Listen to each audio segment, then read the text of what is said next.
Hello everyone, welcome to next in our series of the Level Up Lunch and Learn webinars.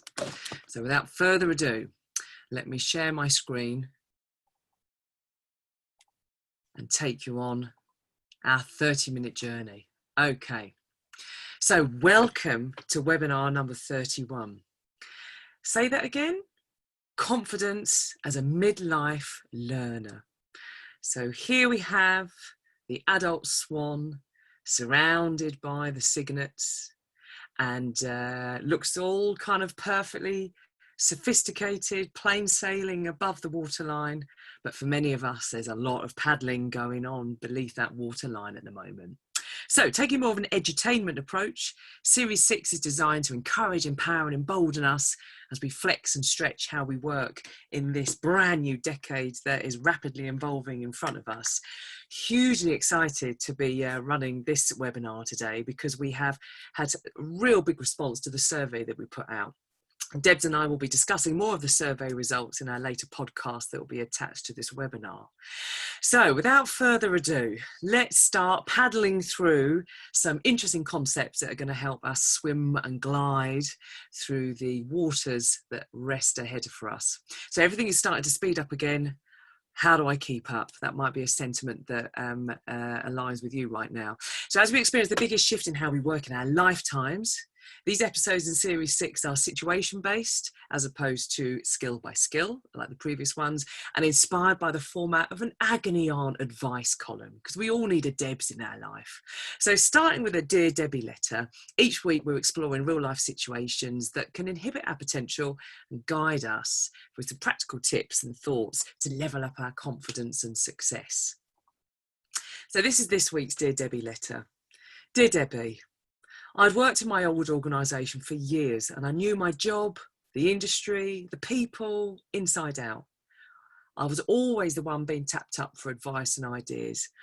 I'm relieved to have secured my new role, but I fell out of my depth as there is so much to learn. I'm just not used to being the one who knows the least in the room. I've got some big deadlines and deliverables coming up and I know I need to be more confident. What shall I do? Yours, a friend in need. Okay, friend in need. Well, there'll be a direct response to your letter in our usual follow-up where we'll, Debs, the real Debs, will send a direct letter back. But let's have some food for thought in this webinar, just to kind of get some fresh air to our thinking and have think about this topic, which may just tap into quite a few of us at the moment. So this 30-minute lunch and learn is a chance to think about how we can level up confidence as a midlife learner. We always like to recommend a book. Debs thinks this is a really useful one for this particular topic. It's called The Slight Edge by Jeff Alton, and it looks at how we can turn simple disciplines into massive success and happiness. So it's not the big stuff once in a lifetime. It might be the little stuff that's done every day that leads us to having an amazing life that works for us. I thought this was fantastic. A pillow, a cushion there on a sofa. You're probably seeing your own sofa more than you ever have before in your life at the moment. What's uncomfortable now becomes comfortable later. And what's comfortable now becomes uncomfortable later. That really worked for me, that did. So what might be some feelings of discomfort I'm having now, but actually as the next few years elapse, I look back and think, actually, that was really good for me to do that. It wasn't easy in that year 2020, but some of those things I started or stopped have served me well. And the main thrust of the book is about how it's the choice of moving on from survival and avoidance and failure mode and turning our headspace around, however unnatural that might be for us, to create success and happiness. And this particular session is focusing on how can we still feel professionally capable during these times of rapid, unpredictable change. Some adults are loving the opportunity to reshape and transform their careers, others less so. Whether wanted or not, us adults right now are the incumbent role models for good or bad. So let's spend some time thinking in a session. Not only can we think about how we can smash our own work and professional goals and aspirations, but how we can be great role models for the emerging talent that is watching us from the sides in terms of what it means to work and what it means to be professional. So first of all, we're going to look at what is the role of learning, knowledge acquisition and wisdom in the 2020s. I'm going to give you some insights into our survey. We were bowled over by the amount of response we've had. So this is obviously something that is quite key to a few of us at the moment. So this is insights from beneath the surface. It's totally confidential, totally anonymous. I've got no idea who replied to it because we spread the net far and wide. What I do know is that in our network, we know some amazing people who have really fantastic careers behind them, in and ahead of them. So it's been really humbling to read the inspiring thoughts and also the fears as well that we seem to be feeling beneath the surface at the moment. And then we're going to end with some tips for boosting confidence so you feel fresh and back in the game. And big thanks right at the start to the original fox, that is Rajay Anand, who is just such a wonderful living, breathing role model of you are never too old to learn and transform and refresh your perspective. So this goes out to you, Raji. Okay, so what is the role of learning, knowledge, acquisition and wisdom in the 2020s? So we've termed this the kind of midlifer. So you may be someone who's either in your second or third or fourth or fifth or sixth decade at work. So not really anything to do with age as such, but you might be in the morning of your career, the mid or the afternoon of your career. And the particular lens we put on this is for those of us who are in the afternoon of our career. I sort of remember this in my childhood, but there was Reggie Perrin, really funny kind of sitcom that was around at the time. And this is CJ. And CJ had this kind of phrase, which was, I didn't get where I was to today by, for example, getting bogged down in the detail if you're like a strategist person, or not focusing on the practical action if you are someone who is more of an operational kind of person. So we have these kind of career stories that we apply to our, to our personal development plans, etc. And I've sort of lost count of the amount of appraisals that I would have had on my own performance during, my formative years, which was don't get bogged down in the detail, be strategic. Other people can look after all of that small and intention stuff, focus on the longer term. So it wasn't that I didn't want to focus on the nitty gritty and understand the technicalities of it. I was actively pushed to let other people worry about that and me focus maybe on the more strategic stuff. But I wonder now upon reflection, whether those of us who are either pushed towards got to be more strategic or push towards you got to be tactical and practical, I wonder actually whether there's a new emerging set of career skills that we need ahead of us to smash this decade, i.e. being able to do a little bit of both. And maybe in terms of our lifelong professional skills, it's time to actively flex our optic, I've kind of called it. And the little story that just prompted a lot of this discussion that led to this particular webinar was I was speaking to someone who works in a very traditional profession, excellent at what they do, surrounded by lots of excellent people. What she was observing, though, is that there was a certain level of seniority of people who are really struggling with the need to keep up to speed with technology. You can be as strategic as you want, but if you don't even comprehend the role that a chatbot could have in your business to unlock lower level trivial, to then access to the senior people, the kind of paid for professional wisdom, if you're not even aware of how artificial intelligence, algorithms, how software systems work, that then actually at some point starts to impact your ability to be strategic. Because how are you then able to think 5, 3, 1 year ahead if actually you've got no grasp at all about what's going on right now? So this isn't that people can't be bothered to keep up, it's just we've not been trained that way. There'll be many, many people for whom their whole role was about being the telescope of their industry, onward, outward, upward, looking at the bigger picture, and other people then worrying about the detail that's right there underfoot.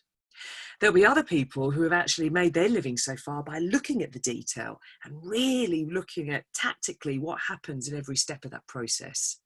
However, the challenge that we could have if we're someone that has a very close microscopic optic on our career right now is that we are unable to apply it into any kind of real situation. So you could have all sorts of drone technology that you're intricately aware of, but if you've got no understanding as to how strategically you can bed that into a very changing aviation industry, How useful is that bit of information? So what we kind of need is, on those binoculars, where you can kind of go forward and further, it's almost like we need to actively think about how we flex our optic. In one meeting, I might be telescopic, thinking 1 year ahead. The next meeting, sitting in the same chair, I might need to be thinking in minute detail, the granular stuff that's going on in this particular project. So I'm able to transcend both of those views. And that, for many of us, is a completely different way of looking at what we put on our CVs. So what does that mean in terms of learning through our whole career from dawn to dusk? So real quick, this is a bit of a controversial theory at the time, but it's a good place to start. Raymond Cantell's theory of intelligence. What he says is there's two types of intelligence that us humans carry in our brain. We have the fluid stuff and we have the crystallized stuff. So basically, the older you get, the wiser you get, the more you accumulate knowledge that sits as little crystals inside your brain. When we're born, though, we are born with no crystallized knowledge. All we know is there's stuff happening over there and I'm learning and I'm completely fluid and open. So what that means is actually the older I get within my career, the more information, the more wisdom I've acquired. But it also means it's really tricky for me to look at something completely open-minded because I've got all of that knowledge, wisdom, bias that sits within my kind of intelligence bits, tiny bits. So what that means is potentially you've got babies born and they know nothing, but they are learning everything. And that ability, that capacity then declines as you get older because basically your brain gets filled up with more crystallized stuff. So potentially for those of us who are in the afternoon of our careers, we are actually in the sweet spot where you know enough to be able to give some kind of advice, but you're still open-minded enough to be able to listen and learn. Play our cards right. This afternoon could be the high tea of our careers. Because what we've got on our side, you see, as humans, we've got this neuroplasticity, which of course all the robot technicians are trying to look at, how can we get this into software? But because our brains are carbon-based as opposed to silicon-based, it grows and sadly decays. But the benefit of that growth is that we've got those little synaptic connectors, and the more they are reinforced, the more that these little new pathways start to occur in our brain. And this is what is known as neuroplasticity, which is the ability for me to create new knowledge and new neural connections throughout our life. And just something that might be a bit heartening is that relearning stuff, just like fitness, it's quicker to reacquire it than to acquire it in the first place. So although it might feel a bit rusty if you're having to relearn something that you've forgotten, actually we are able to regain it quicker than learning it in the first place. I've recently got a digital piano, and what's been really interesting is how quickly I've been able to reacquire some of those skills, but boy, it is tiring. And I remember reading a lovely little phrase, which was, the cost of learning is sleep. So sleep and regular sleep is seen to be one of those big things that our brain needs for its cognitive function. The cost of learning is sleep. If we weren't learning, we wouldn't need to sleep so much. So what else might be worth a consider? Well, okay, so if on paper it seems like great, learning is good for us, it's a real given. We have the cognitive capacity to be able to learn throughout our whole lives. In fact, for those of us who are afternooners in our career at the moment, this might be the sweet spot where you know enough, but not too much to be able to be wide-minded. How come, though, when we look beneath the surface, there's an awful lot of paddling going on? So this is a real quick overview of some of the insights from our survey. And I just want to play a big thank you to all those people who took time out to write from the heart. I think there's something quite empowering when you know it's completely anonymous. I've got no idea who's written this, and it's been quite insightful. So thank you so much. We'll be talking about it more on the podcast because there's such rich data that came out from it. But let's start off with a bit of quantitative first of all. So the first question looks at how equipped do you feel to be effective at work over the next 12 months? I've got no idea of the age profile of people that completed this, but the accompanying little message with it was, who remembers back in the day, for example, using faxes, a world without mobile phones, etc. So this will have been appealed to people sort of far and wide, but I didn't ask for age, so I wanted to keep it a little bit clearer. So this question, what do you want to be, do you think is going to be effective? How equipped do you feel to be effective at work over the next year? So we had there quite a mix, really, about 50% saying mostly. Every kind of, you can see it sort of split down there. And I thought there were, nearly 10% of people said barely. and only 20% of people somewhat. So there's a lot of people under there who are paddling under the surface, a little bit of unaware of what might be. So a question to you as a viewer right now: how equipped do you feel to be effective at work? There's nothing quite like having to ask yourself on a scale of 1 to 10 to call out what that might be. And if it's anything under 70%, it might be worth a follow-up question, which is, okay, what would be 1 or 2 things that would help me to feel more equipped? Second question: what do you believe is going to be key to your professional effectiveness in the next 12 months? And I've used the word effectiveness as opposed to success, because I think it's tricky to be able to mark what is successful, what is not at the moment. But that feeling of creating an effect, being effective, is probably a little bit easier to grasp right now. And we had lots of responses, and there were sort of 4 key things that came out. The 4th one was a real surprise. I hadn't predicted it at all. So there was a lot of stuff about general approach, so being resilient, flexible, adaptable, ability to learn, etc. I.e., I call it the fox mindset, so growth and open mind, wide-minded, as opposed to fixed and static like a panda, for example, which means life is a little bit more stressful when there's sudden change. The next big trend, lots of conversation, was around the skills. Lots of stuff about communication, relationship building skills, managing expectations. Quite a few comments about how learning how to say no, because overwork is less visible if people can't see what you're doing.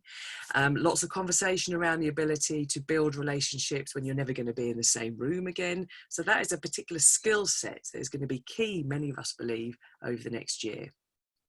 I put it all together as mindset, and I guess really this kind of boiled down again a number of themes. The self-discipline to work from home, and involved in that was then maintaining boundaries. So how do you keep a successful marriage, parenthood, elder care, looking after pets, maintaining boundaries in your life to then be able to enjoy non-work, not let it all then be consumed by work. So that was really interesting to read that. I also picked up and just sort of putting into a trend really about keeping focused on positive. So the mindfulness of knowing if you're starting to have a dip and really having to not rely on others to cheer you up around you. You're going to have to rely on yourself to actively seek out people that recharge your batteries, or in your own mind focusing on the stuff that's positive. And that's really interesting to read some of those stories that people were sharing. But the 4th bit really surprised me, because I had not imagined this at all to be something that someone would fill out on a survey. But a number of people talked about what is going to be key is the actual workspace, technology, peace and quiet, Wi-Fi. I'd say about 10 people mentioned the ability to have predictable broadband. They had as one of their top things to be key to be professionally effective. And I wouldn't have even thought of that, but of course you're right. So the 3rd question we then looked at was what you've seen around you. But just in terms of this 2nd question, reflecting on ourselves, what do you think is going to be key to your professional effectiveness over the next 12 months or so?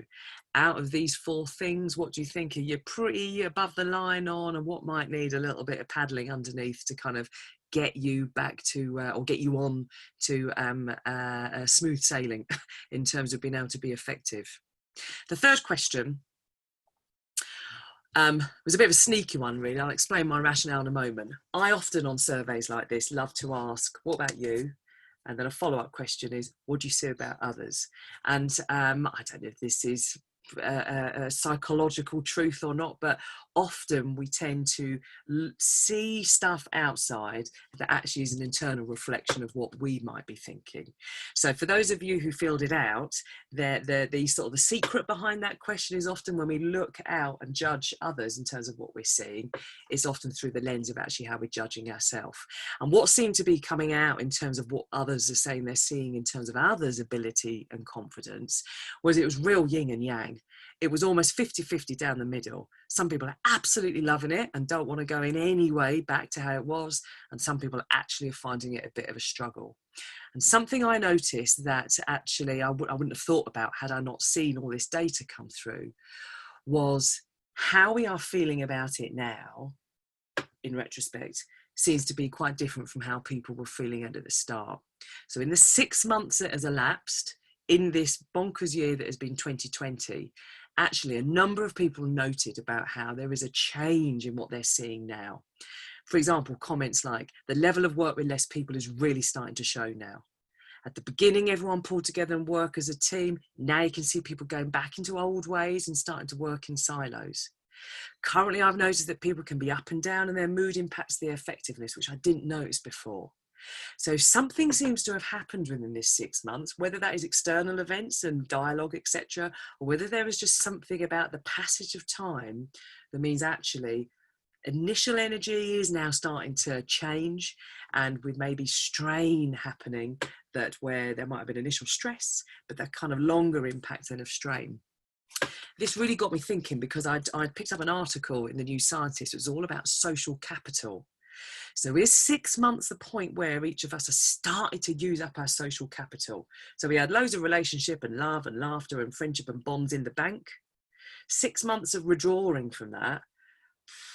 How actually fruitful is our social capital at the moment?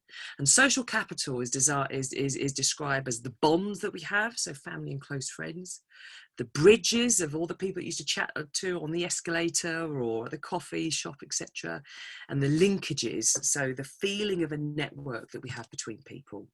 And could it be at this stage in this, halfway through this year, 6 months, that actually that social capital is starting to get a little bit depleted? And I'd just like you to stop and think for a moment. In the last 4 weeks, how varied, diverse, unusual, surprising have your conversations been? Or have they been with the same few people having the same kind of conversations? Because at some point, our social capital potentially might run a little bit thin. What impact does that have? That impact means that our brain's chance to practice thinking differently, stretching that neuroplasticity, starts to reduce, because we're just not getting stimulated with different types of interactions. So in terms of that diversity, people are either loving it or hating it at the moment. But the bit that came out I thought was fascinating was, for many people, they are seeing a change in this second half of this crazy year. So question for you might be, what can I actively do to be able to increase the diversity, the variety and the stimulation that I have within my conversations? Because if my network has got increasingly smaller, then therefore my opportunity to keep my skills fresh and be adaptable, resilient, flexible, all those things we know that we need right now, but our opportunity to practice that is maybe depleting. And then final question, in your opinion, how does someone's stage in their career influence what they need to focus on to succeed in the future? I mean, I'm genuinely interested in this. Does this stuff in any way make a difference, or does it make a huge difference? And again, the audience was split. So here are just some commentary that came out of all the comments we had, things that stuck out. People found this an interesting question. So no matter how whether you're the morning or in the afternoon or the twilight of your career, I still have the need to have an exciting and rewarding career. Yeah, I feel a bit put out to pasture every now and then, and the forgotten one until the next crisis when my experience is needed to come in and rescue. And I thought that was really interesting. People saying, actually, I think the early years in post are most formative. It's imperative to set you up. And usually as you progress your professional career, your portfolio and reputation, and you don't always have this when you start out. So it's something that grows with you over time. So what that might mean then is that maybe that in the morning of our career, we're looking to grab lots and lots of experience to then build a wide portfolio. And maybe then as we go into the kind of the afternoon of our careers, we start to focus a little bit on the stuff that really makes us happy. And I thought it was really interesting what someone said. The later the stage in career, the more likely it is that people are defining success as being happy. So I thought that was an interesting point. And then this was nicely countered with quite a few people saying, I think it's irrelevant. I think you always need to be focusing on personal development and personal growth. And by achieving that, you can succeed. I don't think it matters. All stages must come with a degree of failure in order to recognise certain successes. Wow, how true is that? And I thought this was a nice way to wrap it up, in that I think wherever you are at in your career, the current situation is illustrating that proficiency with softer skills is vital. And I thought, what a lovely way to kind of summarize this. So in order to take away for us then, as you're thinking about where you are in that kind of life cycle of your career and that stage, what for you is going to be, what meaning do you want 2020 to have meant for your career? And as we are on the starting to think about the final season within this year, what could be some things that you could think about to set some seeds, to put some things in momentum for 2021 that you know is going to take you further towards the direction that's going to enable you to be as effective as you want to be. So it was fascinating. I've only touched the surface, and so we'll be discussing it in more kind of nitty-gritty detail on Deb's and ours later podcast, and it's always fascinating to get her insights as well from her privileged position as being a coach and listening to hundreds of people over the years talk about their career ups and downs, etc. So I just wanted to end on, okay, so what might be some things that we can focus on that boost our confidence to feel fresh back in the game? And here we've got our swan, so that's us, gliding along the waterline, being followed or preceded by all those other people that are in it with us as well. And what does confidence mean? So question, what does confidence mean to you? Is it something you see? Is it something you feel? Is it something you have? Is it something you think about? I love this definition. For me, a sense of confidence is a sense of certainty about what is going to happen next. So you may be confident about that trip to the dentist because you are certain that it is not going to be comfortable. So you're still confident, you're not looking forward to it, but you're confident it's not going to be comfortable for you. The challenge many of us are happening at the moment is we don't know whether the projects we're about to get involved in are going to be good or bad for us. It's really tricky to predict a sense of certainty about what's going to happen. So in the meantime, how do we then exude, so we start to believe it ourselves, that we are kind of smooth and professional and gliding along, even if underneath there's a lot of kind of legwork going. So I asked a CIO back in 2017 in a coffee queue. I understand you've got teenagers. Speaking as someone who obviously, you know, knows that there's lots of technological change going to be on our radar. What are the key skills that you are encouraging your teenagers to think about in terms of their future careers? And he answered me with this: ability to handle change and learn quick. So we've done a lot about change on the previous webinars, but this learning bit obviously is what this session is completely about. Is more about. So Martin Broadwell, back in the day, 1969, coined this 4-stage learning cycle, and I just think it's such a handy way to just look at what might be the journey that we are all on at the moment, what that might mean in terms of being able to facilitate that. So, as an adult is learning something from scratch, we have these 4 stages. So the first stage is the unconscious incompetence. I don't even know what I don't know yet, and that either means you're in blissful ignorance or you're totally bricking it. It's all based on your perceptions and your biases and what you see around you.